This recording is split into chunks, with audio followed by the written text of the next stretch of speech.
Why, hello there, everyone. The other month, we got the Season 4 announcement trailer for Power Rangers Battle for the Grid, and it announced Adam Park, it announced Poisandra, and it also announced Rita Repulsa. However, it mostly focused on Adam Park because he was the one that was coming out the soonest. Since then, Adam Park has been released, and now the next one coming out is Poisandra, and apparently she's pretty close because in the last trailer, it said she would be out in November, and lo and behold, it is November now. So now she has her own dedicated trailer, even though it showed a little bit of her in the last trailer. I tried to analyze as much as I could from that, but obviously it wasn't much. So hopefully, even though this is just 1 minute and 30 seconds, we are going to get much more insight on how she plays and what her moves are. Also, apparently, I think this is also where we're getting... someone in my Discord told me that we're also getting the new Megazord for this update as well, like in this same update. And so I don't know if they're going to show the Megazord, the Gravezord in this case. We will see though. Let's see. They might just announce at the end that they're adding the Megazord, but it might be like a 2-in-1 trailer.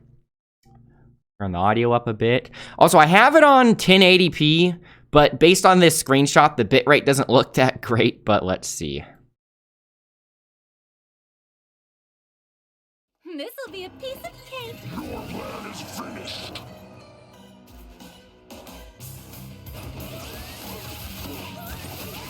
I'm going to replay this, by the way. That's the restand. I love that visual effect. And the sound effect, too. That was a pretty mean wall bounce. I'm going to replay this at a slower speed. Oh, she is Oki.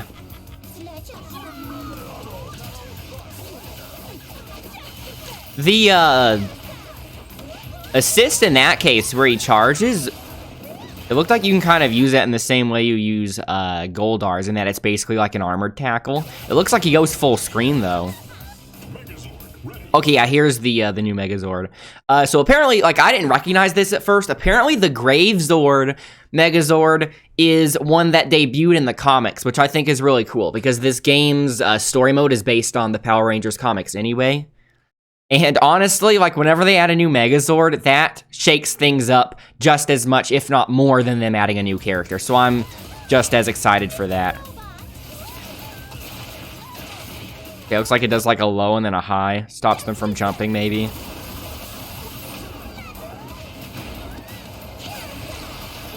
Okay, that must be the OTG. The Zord OTG. So, okay, I'm going to restart the whole thing, but we got the sword poke, right? The one that looks like it kind of stops them from jumping, and also the laser, right?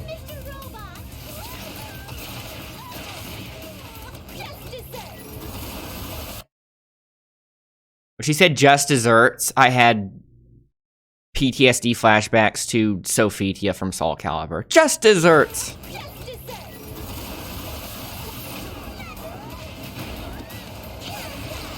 I had to psychoanalyze myself and figure out why that was so scary to hear. And then I remembered. These animations are great, by the way. Like, see how she did that back bend there? The hat, that's great.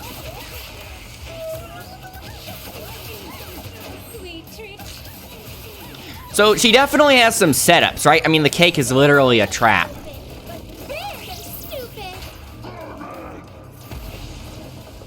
Okay. Wait, hold on, skip the end. I hope we can be friends for never.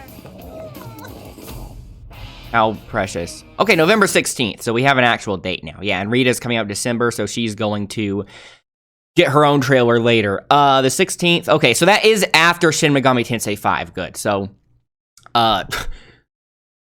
Demon Turf just recently came out, and I want to keep on speedrunning that game, right? But it's so hard to juggle speedrunning and fighting games at the same time, because both fighting games and speedrunning are both things that require so much time investment if you want to get good at either of them. I feel like that meme template with the 2 buttons, speedrunning versus fighting games, in this case. So let me replay this in slower motion.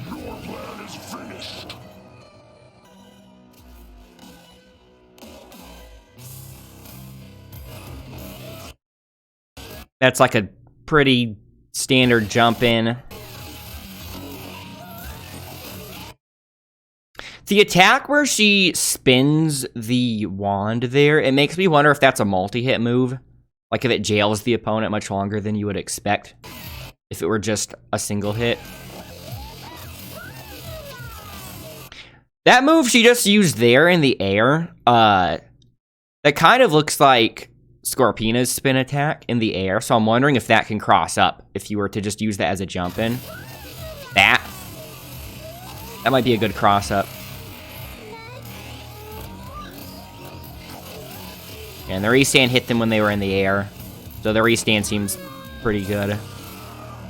So this is kind of similar to the stuff we saw last time. Like, I'm assuming this is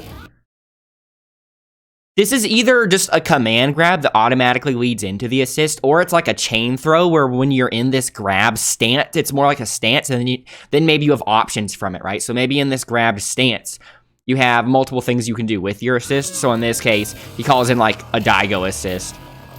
I love this attack here. Good transition too for the trailer. Yeah, and that's obviously, you know, the OTG.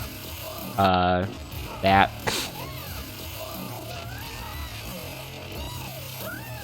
hitbox looks way better than Scorpina's hitbox.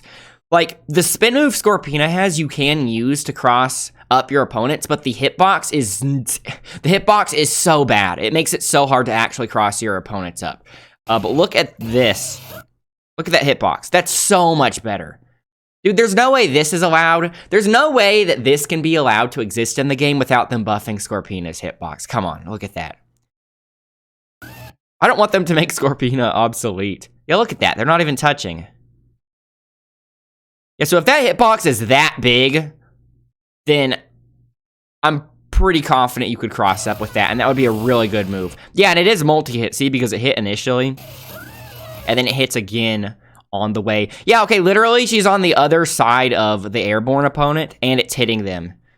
So that almost definitely can cross up on the ground. And that leads to a wall bounce, too. That move seems kind of busted.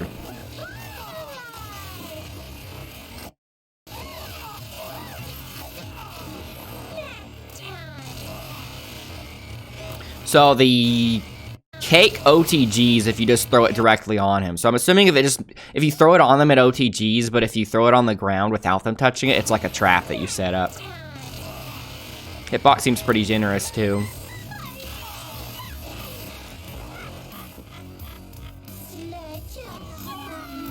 I love all the little extra visual effects, like when she calls in Sledge, that shows up.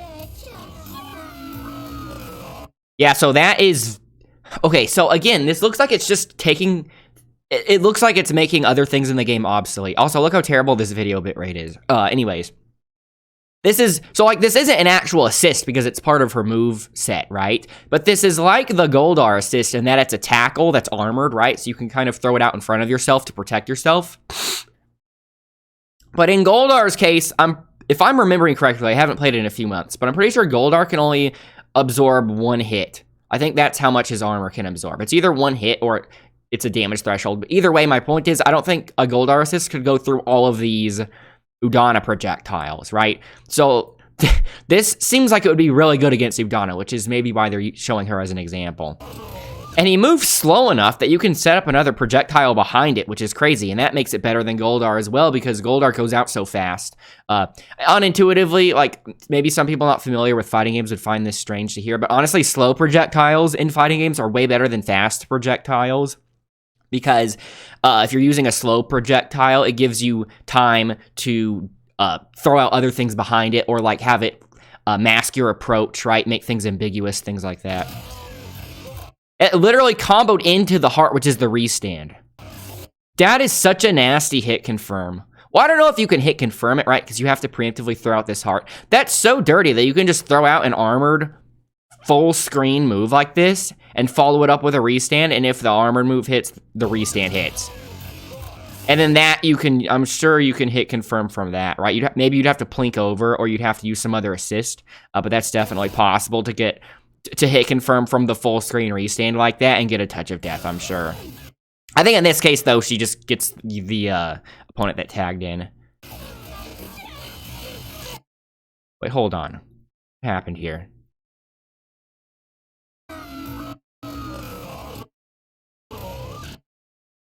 She called in the Anubis assist. Okay, and she just, Poisandra just blocks the assist. Hits the assist. Okay, yeah, this is exactly what I was saying. So you'd either have to plink over and follow up the restand, or you'd use some kind of assist. In this case, they're using a Scorpina assist, right? Because that'll launch her up and give you enough time to go over there. Or you could just teleport. I guess she has a teleport too. How did the teleport work? I don't really know how that teleport's working because she's in the middle of hitting Anubis. This character seems way too loaded. Yeah, so there's the Scorpina assist coming out. And she decided to combo it into another cake. It seems to be, there seem to be more than one type of cake, because that one was pink, right? Maybe the mine cake is different from the OTG cake, because when she used it as an OTG, it looked more orange, whereas this looks more pink. That hitbox looks pretty dirty, too. Like, the backside is hitting, so the hitbox on that must be so good.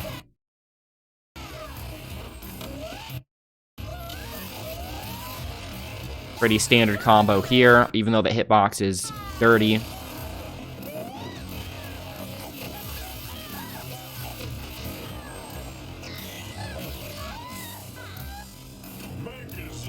Yeah, so now let's watch the Gravezord moves again.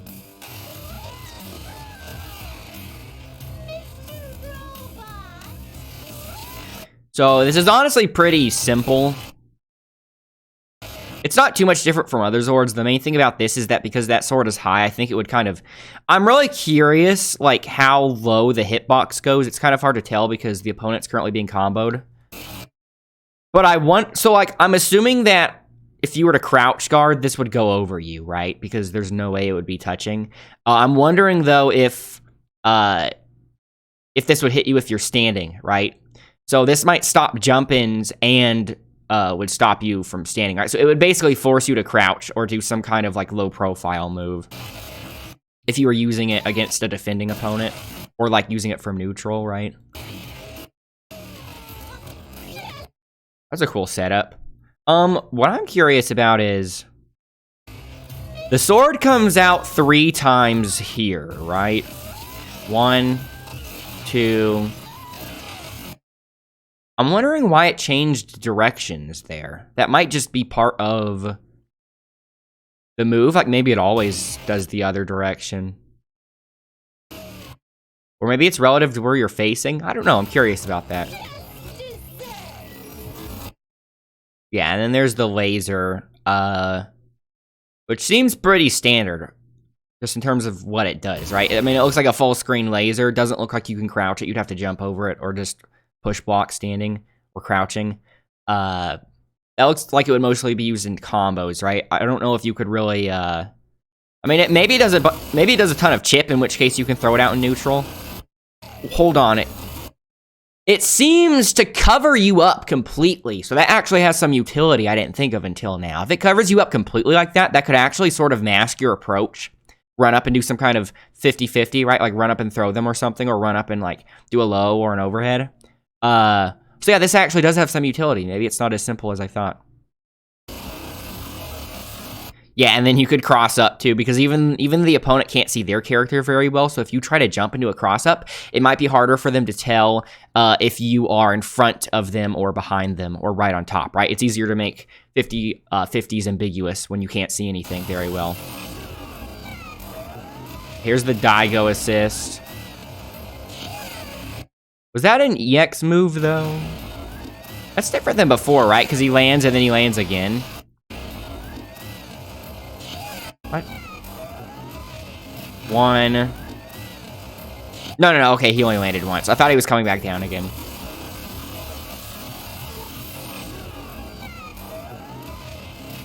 Wait, no, he did. What? I'm wondering if that's the same, okay, start over. Where does she summon him? Laser. Okay, yeah. It looked like the first one didn't even hit. She was just using that. She was just using that to set up the second hit. That's kind of like the one assist we saw before. When I say assist, I mean, like, I know it's not a real assist in this game. I just mean the sledge, like, assist, like, the move that uses a sledge.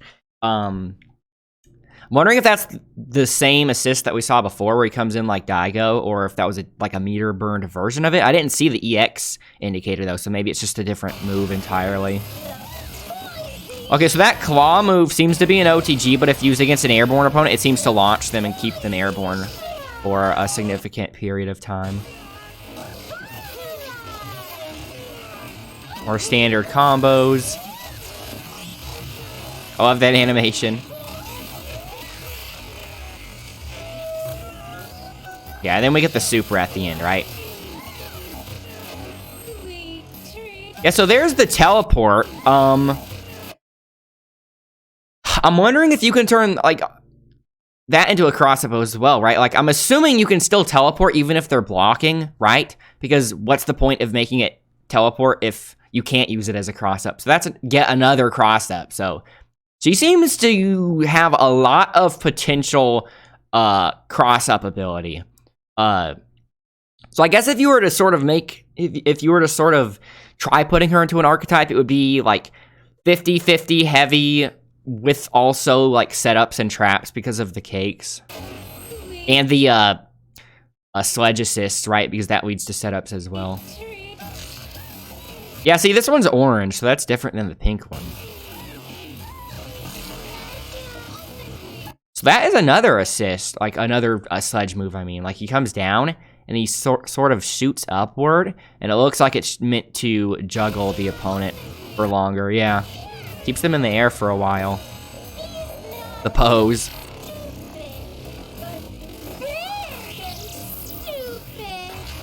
So we make Sledge grow to Zord level, and he steps on them.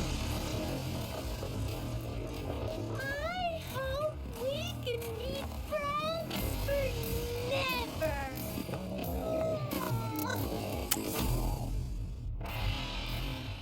Okay, so that took 17 minutes.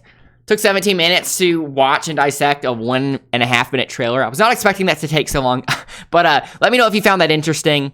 Poisandra's definitely the character I was looking forward to the most out of these three. Obviously, I am super curious about Rita just because we haven't seen her gameplay yet. So, like, I'm really curious if they're going to give her, like, an 8-way air dash or something crazy like that, right? But I know, I can pretty much guess that they're going to make her a zoner archetype in some sense, at least. And I'm not really too big on zoners, which is why, after seeing Poisandra for the first time on the last trailer, that is why I'm the most excited for her. So I definitely want to play her. So I better start warming up in Power Rangers again, and let me know what you guys think. Let me know if you have any questions in the comments, and I will see you all later. So, bye for now.